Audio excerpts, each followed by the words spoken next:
Maharashtra political crisis आजकल चर्चा में है। आज का टॉपिक हमारा इसी पॉलिटिकल क्राइसिस के बारे में होगा। एकेडमिक पॉइंट ऑफ व्यू से ये टॉपिक जो कवर करता है, एकेडमिकली हमारे लिए क्या इंपॉर्टेंट है, वो सारे टॉपिक्स हम इसमें कवर करेंगे।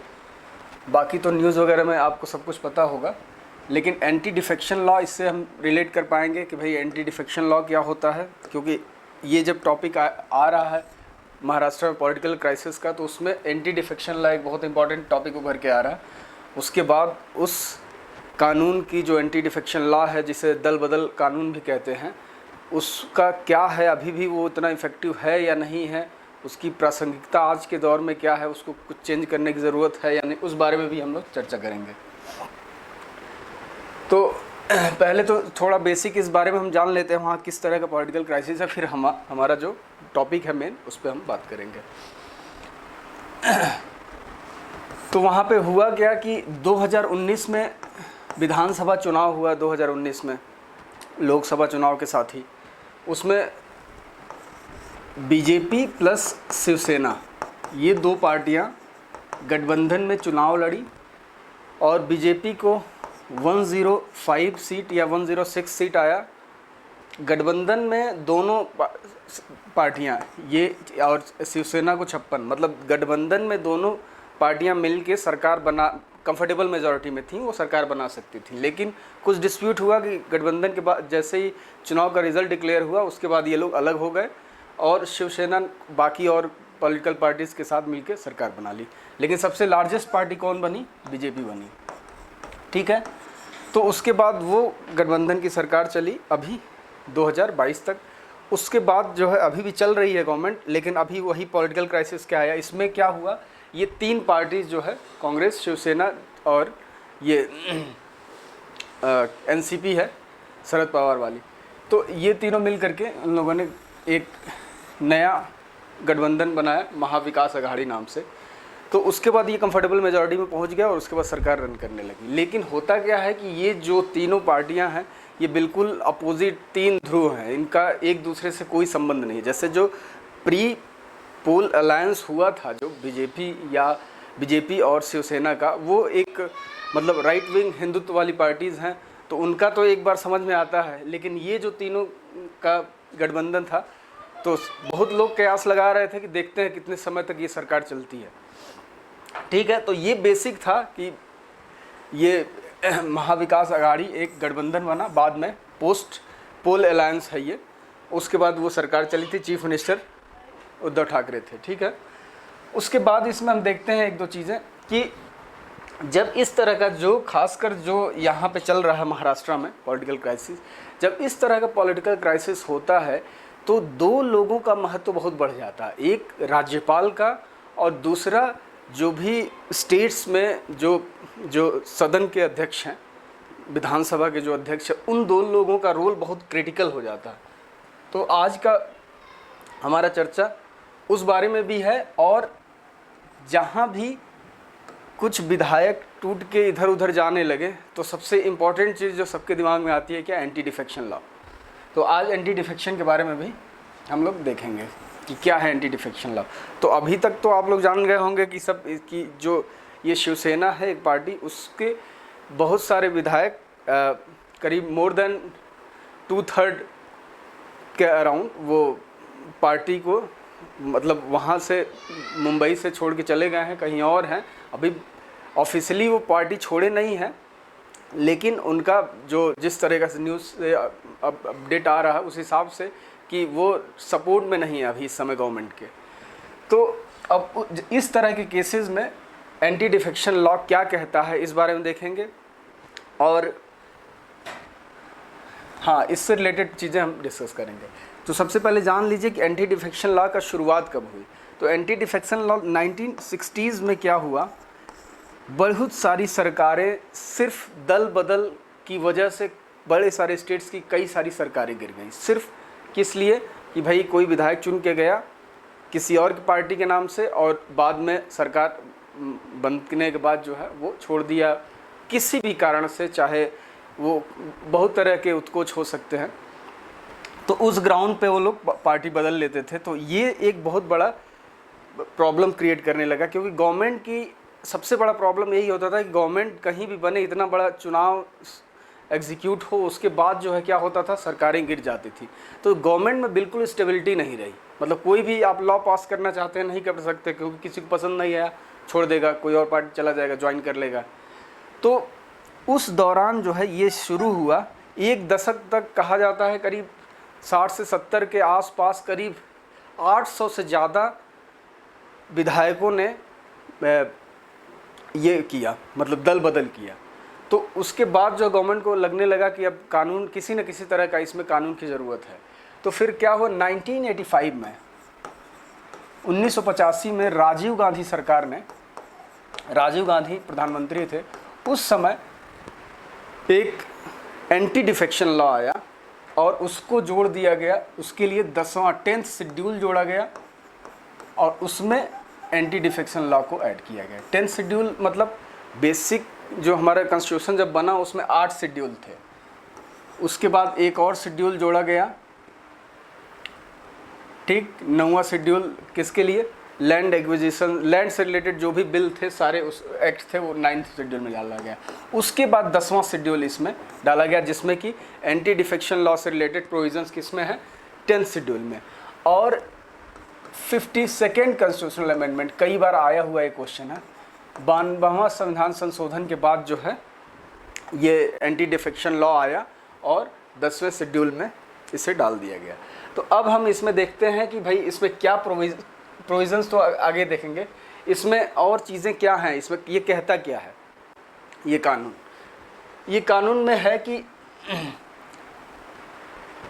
देखिए, ये तो क्या हुआ, एक बहुत किस 60s की ही बात है, उसमें एक हरियाणा में एक कोई इंडिपेंडेंट एमएलए थे कोई, वो एक ही रात में वो 3 बार उन्होंने दल बदला। उनका नाम था समथिंग गया लाल। तो उसी नाम से ये आया राम गया राम बहुत इनफेमस कोटेशन आ गया, खासकर किस चीज़ के लिए, जब कोई दल बदल के का एक पर्याय बन गया आया राम गया राम, ठीक है ना। तो ये हुआ। उसके बाद कानून में क्या है, प्रोविज़न क्या है, किस तरह का प्रोविज़न है, वो हम देख लेते हैं इसमें। तो देखिए इसमें क्या है कि एंटी डिफेक्शन लॉ ये कहता है, 3 कुछ इंपॉर्टेंट चीज़ें ऐसे देख लेते हैं। Disqualification of a political party, disqualification of members of a political party, मतलब कोई मेंबर अगर पॉलिटिकल पार्टी का हो, किस ग्राउंड पे डिस्क्वालीफाई हो जाएगा, तो उसके लिए है, अगर वो वॉलंटरली, मतलब खुद ही से अगर वो छोड़ देता है पार्टी, तो उस समय क्या होगा, उसका जो मेंबरशिप है किससे, सदन का जो सदस्य है वो नहीं रहेगा, मतलब एमएलए चुन के गया है, उसका एमएलए शिप खत्म हो जाएगा। दूसरा, अगर जो भी पॉलिटिकल पार्टीज़ होती हैं वो अपना, जब कहीं वोटिंग होता है या उनका अपना एक डिसिप्लिन होता है, अगर उसको वो फॉलो नहीं करेगा, अगर वोटिंग उसने कुछ व्हिप जारी किया कि भाई आपको इन्हें वोट करना है, अगर मेंबर ने वो फॉलो नहीं किया तो भी सदस्यता चली जाएगी। अगर उसने कहा, किसी भी तरह का व्हिप जारी किया, अगर कहीं वोट करना है या नहीं करना है और उसने कर दिया, उस केस में भी सदस्यता चली जाएगी। तो ये 2 ग्राउंड है जिस पर सदस्यता चली जाएगी। उसके बाद इंडिपेंडेंट मेंबर्स अगर हैं, मान लीजिए कोई इंडिपेंडेंट लड़के गया है, जीत गया है, चला गया वहाँ पे, उसके बाद अगर वो चाहे कि कोई और पार्टी ज्वाइन कर ले तो भी उसकी सदस्यता चली जाएगी। ये वाला लोगों को समझ में नहीं आता है, लेकिन फिर भी ये है, इस ग्राउंड पे भी कोई इंडिपेंडेंट मेंबर अगर है और अगर वो जीत के गया है, उसके बाद कोई और पॉलिटिकल पार्टी का चाहे ज्वाइन करना तो नहीं। बाद में पोस्टपोन गठबंधन एक अलग बात है, उसके बाद होता ही है, गठबंधन हो जाता है पोस्टपोल के बाद भी, तो सदस्यता नहीं जाएगी, लेकिन पार्टी ज्वाइन कर लेगा तो चली जाएगी। यही केस हुआ था जिग्नेश मेवानी, तो उसने पार्टी बाद में ज्वाइन किया कांग्रेस, क्योंकि इंडिपेंडेंट एमएलए बन चुका था गुजरात में। तो इससे रिलेटेड एग्जाम्पल है वो। उसके बाद क्या है, नॉमिनेटेड मेंबर्स के लिए है कि नॉमिनेटेड मेंबर्स का भी प्रोविज़न है कि उनकी सदस्यता कैसे जा सकती है। तो देखिए, नॉमिनेट जिनको मेंबर राज्यसभा में 12 मेंबर्स को जो किया जाता है, प्रेसिडेंट करते हैं, तो वो तो किस विज्ञान, कला क्षेत्र, ये सब साइंस के से रिलेटेड या कोई सोशल सर्विस के क्षेत्र से इनको नॉमिनेट किया जाता है। कोई ज़रूरी नहीं है वो किसी पॉलिटिकल पार्टी से रिलेट करते हैं, वो इंडिपेंडेंट भी हो सकते हैं, किसी पॉलिटिकल पार्टी से भी हो सकते हैं। लेकिन जब अगर उन्हें अगर वो उनको नॉमिनेट करने के बाद वो 6 महीने के अंदर उनको अगर किसी पॉलिटिकल पार्टी को ज्वाइन करना है तो 6 महीने के अंदर उन्हें ज्वाइन कर सकते हैं, अदरवाइज़ 6 महीने के बाद वो नहीं कर सकते। उन्हें इंडिपेंडेंटली रहना होगा, किसी पॉलिटिकल पार्टी को ज्वाइन नहीं करना होगा। अगर करते हैं तो डिस्क्वालीफाई हो जाएंगे। ठीक है, तो ये हो गया क्या नॉमिनेटेड मेंबर्स के लिए। तो इस तरह के कुछ प्रोविजंस हैं जिनके ग्राउंड पे क्या हो जाते हैं, कोई भी पॉलिटिकल पार्टी का मेंबर इलेक्ट होने के बाद डिस्क्वालीफाई हो जाता है। यही 2-3-4 प्रोविजंस हैं इसमें इम्पॉर्टेंट। उसके बाद एक्सेप्शंस है कुछ कि किनका डिस्क्वालिफिकेशन मतलब डिस्क्वालीफाई नहीं होगा, कौन से लोग डिस्क्वालीफाई नहीं होंगे। तो वो हैं, उसमें 1-2 है। 2/3 अभी इस समय इसी बारे में चर्चा हो रही है। 2/3 अगर मान लीजिए कोई पार्टी है, 60 MLA उससे इलेक्ट होकर के आए हैं, उसमें अगर 2/3 2/3 मतलब हो गया 40 MLA, अगर 40 MLA निकल जाते हैं एक साथ किसी पार्टी में मिल जाते हैं तो वो लेजिटमेट होगा। उससे अगर कम होते हैं तब लेजिटमेट नहीं होगा।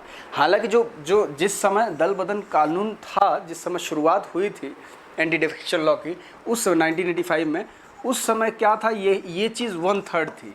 लेकिन इसको क्या किया गया, अटल बिहारी वाजपेयी सरकार द्वारा 2003 में 91st कॉन्स्टिट्यूशनल अमेंडमेंट द्वारा इसको चेंज किया गया, इसको 2/3 कर दिया गया, क्योंकि 1/3 में भी बहुत सारे तुरंत स्प्लिट हो जा रहा था, पार्टी अलग हो जा रही थी।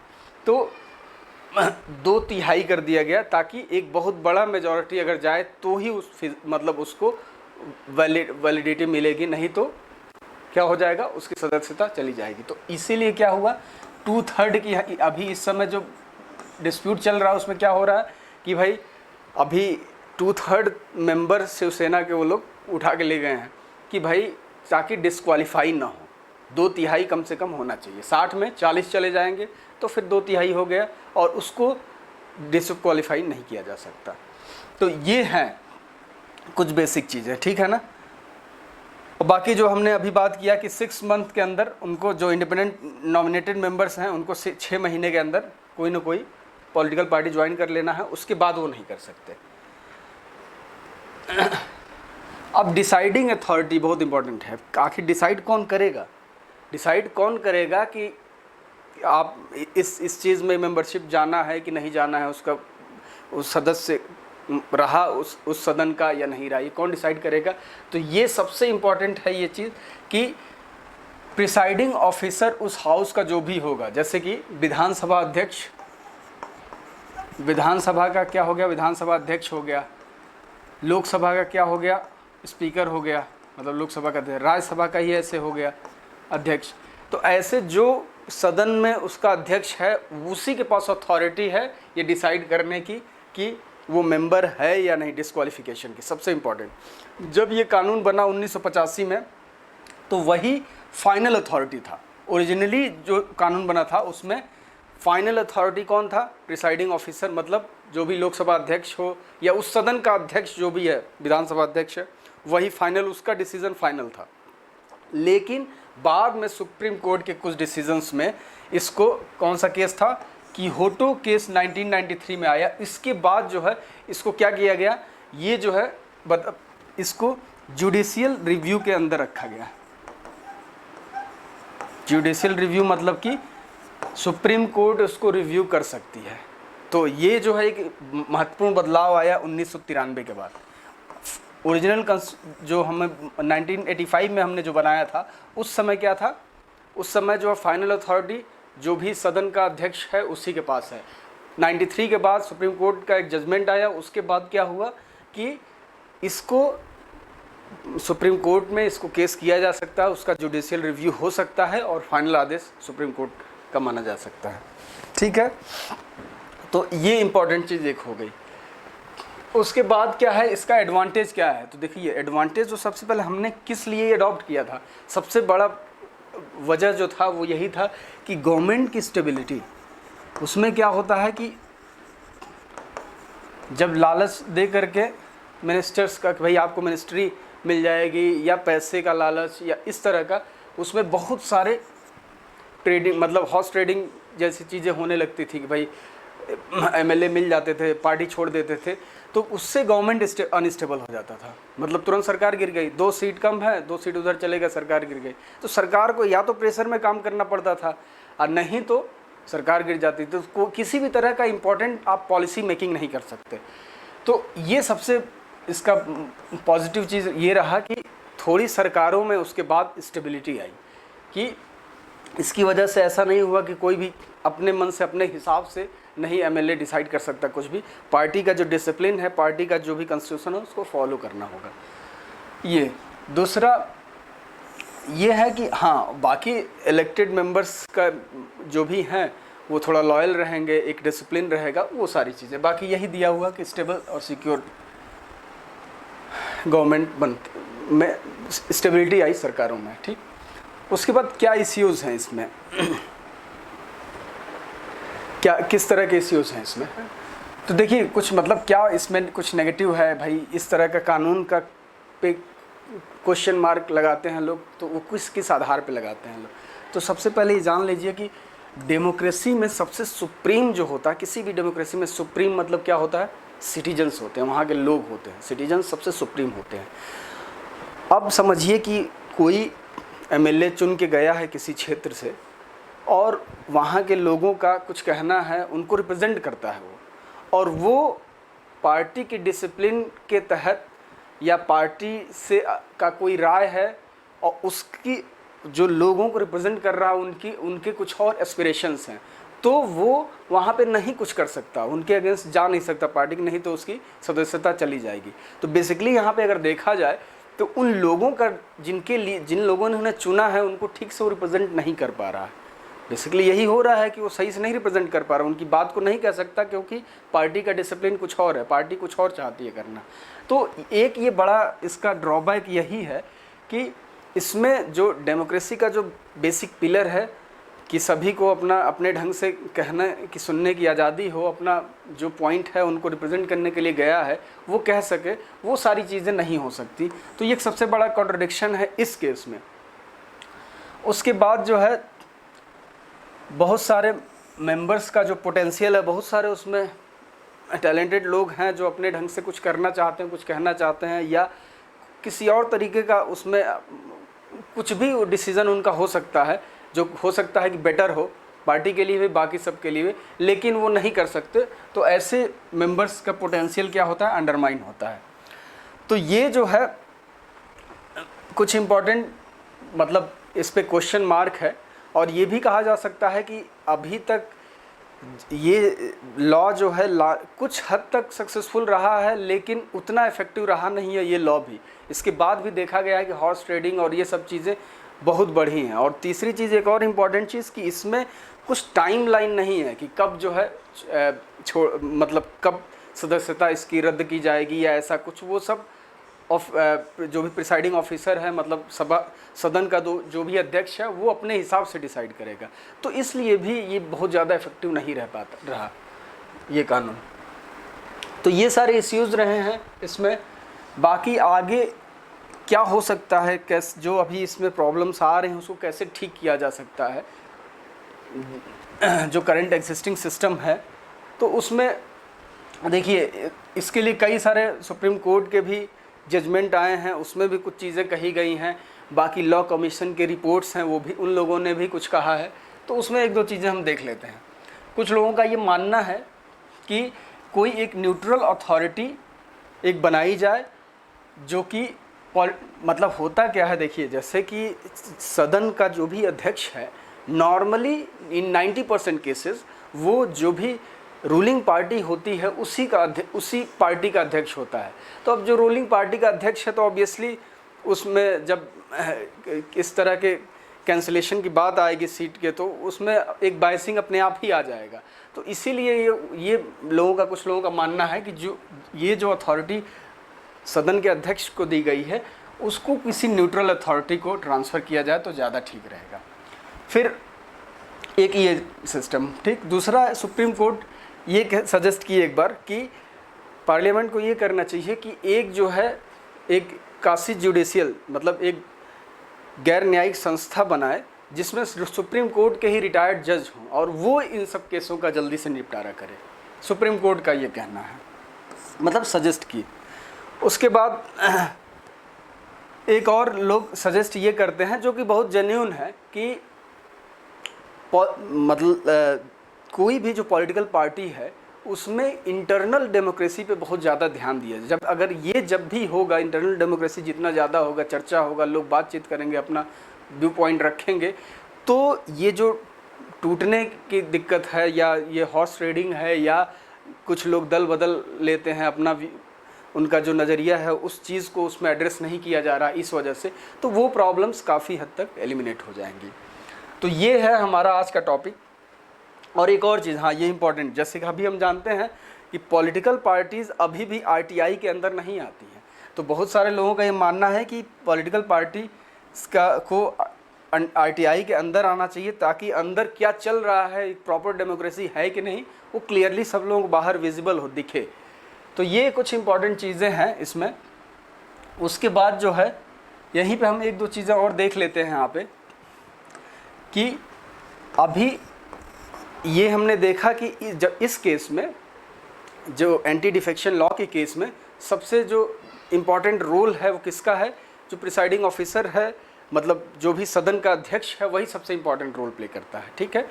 उसके बाद कुछ एक दो चीज़ें इसमें और देख लेते हैं। जैसे गवर्नर क्या है, गवर्नर का इस केस में नहीं रोल है, लेकिन इस तरह का जब पॉलिटिकल क्राइसिस आता है तो उसमें एक इम्पॉर्टेंट रोल हो जाता है।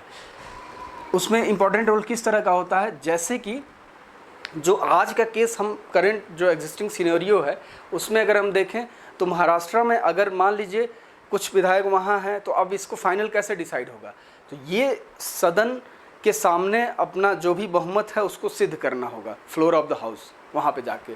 तो ये कौन बुलाएगा ऑफिशियली, किसको अथॉरिटी है? तो अगर सदन चल रहा होता, मान लीजिए इस समय सदन, जैसे कि बजट सेशन होता है, मानसून सेशन होता है, इस तरह के सेशन होते हैं ना, अगर वो चल रहा होता तो फिर किसका अधिकार है? फिर अधिकार है जो भी सदन का अध्यक्ष है उसका। अगर ये सदन तब की फ्लोर टेस्ट करिए, सदन का जो अध्यक्ष है बुलाएगा, कहेगा एक फ्लोर टेस्ट करिए और उसको मेजॉरिटी देख लेंगे और उसके हिसाब से सरकार बनेगी। अगर सदन नहीं चल रहा है तो उस केस में क्या होता है? गवर्नर के पास पावर होता है। गवर्नर इसके लिए फ्लोर टेस्ट के लिए बोल सकता है कि गवर्नर कि आप आकर के फ्लोर टेस्ट करें, सदन का अध्यक्ष उसके बाद वहाँ रहेगा, फिर उस हिसाब से डिसाइड होगा। तो ये दो इम्पॉर्टेंट चीज़ें हैं इसमें। इस समय जो रोल है दो लोगों का इस क्राइसिस में, तो इन दो लोगों का बहुत महत्वपूर्ण रोल है। एक और चीज़ इससे रिलेटेड हम जान लें कि 2003 में जो संविधान संशोधन हुआ 91वां, जिसके बाद जो है जिसमें ये 1/3 जो मेंबर्स स्प्लिट करके छोड़ रहे थे पार्टी, उनको 2/3 कर दिया गया, 2/3 कर दिया गया। तो उसी बार एक और बहुत इम्पॉर्टेंट संशोधन किया गया कि, और इसी कारण किया गया कि टोटल जो है 15% से ज़्यादा जो भी स्ट्रेंथ है लोकसभा या विधानसभा की, उसके 15% से ज़्यादा लोग मिनिस्टर नहीं बन सकते। उसी लिए किया गया था ये संशोधन। और वो किस वजह से किया गया? इसीलिए कि भाई दल बदल करने के बाद लोग इसीलिए आते थे कि मिनिस्टर ज़्यादा बन जाएंगे, मिनिस्टर बन जाएंगे। तो उस पर सरकार ने, मतलब इस कानून ने रोक लगा दिया 2003 में अटल बिहारी वाजपेयी सरकार ने। तो ये इंपॉर्टेंट है, कितना मैक्सिमम बन सकते हैं? 15%। कई बार आया हुआ क्वेश्चन है। और मिनिमम भी पूछ देता है, कितना? 12 मिनिमम मंत्री हो सकते हैं, ठीक है ना, मैक्सिमम 15%। तो आज ये था आज का इम्पॉर्टेंट टॉपिक, जो चूँकि आजकल जो ये करंट अफेयर से रिलेटेड रेलिवेंट ये टॉपिक है, इसलिए आज हमने ये टॉपिक लिया। उसके बाकी कोई और इम्पॉर्टेंट टॉपिक होगा तो हम लोग कवर करेंगे। Okay, thank you.